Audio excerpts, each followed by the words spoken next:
আপনাদের ভোটে নির্বাচিত মানুষ আপনাদের সুবিধা অসুবিধা নিয়ে কাজ করবে, এটা খুব স্বাভাবিক।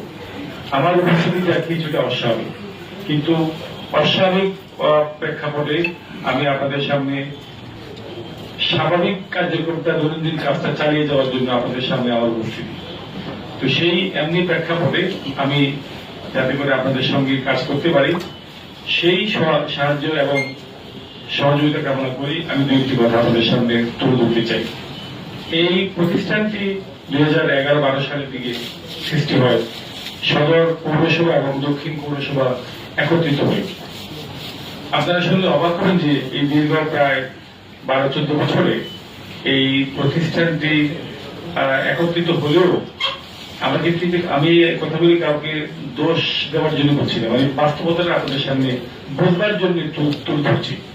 এই 12-14 বছরে এই দুটি প্রতিষ্ঠান একত্রিত হলেও যাত্রাকালে দুটি প্রতিষ্ঠানের জনবল ছিল প্রায় 220-22-এর মতো।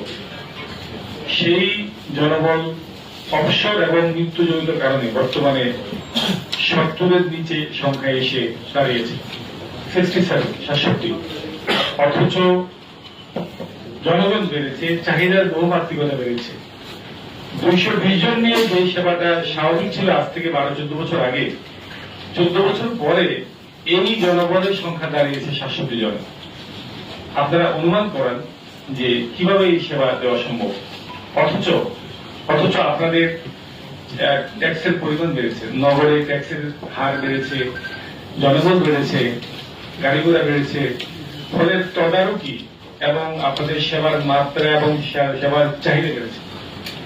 উল্টো দিকে সেবার প্রদানকারী যে সেবা যন্ত্র তথা জনবল এটা কমেছে, ফলে সেবার মান স্বাভাবিকভাবে কমবে এবং সেবার পরিমাণও কমবে। মান যেমন কমবে, পরিমাণও কমবে। সেই কারণেই প্রায়শই আপনাদের স্থানীয় পত্রিকা সহ জাতীয় পত্রিকায় এই সেবা নিয়ে কিন্তু কথা ওঠে, মানুষের উষ্মা প্রকাশ হয়, মানুষের ক্ষোভ বিক্ষোভ হয়, এবং এই ক্ষোভ বিক্ষোভ এবং উষ্মা খুবই স্বাভাবিক।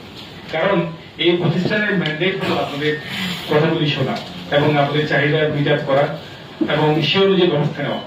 দিন শেষে জনবল ছাড়া তো কোনো কাজ করা সম্ভব নয়। তো এমনি প্রেক্ষাপটে আমি এই প্রতিষ্ঠানে যোগদান করেছি, দায়িত্ব গ্রহণ করেছি।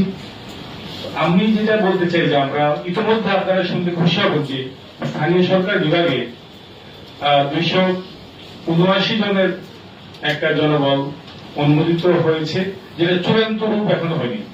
সেখান থেকে কাটছাট করে 242 জনের মতো একটা জনবল চূড়ান্ত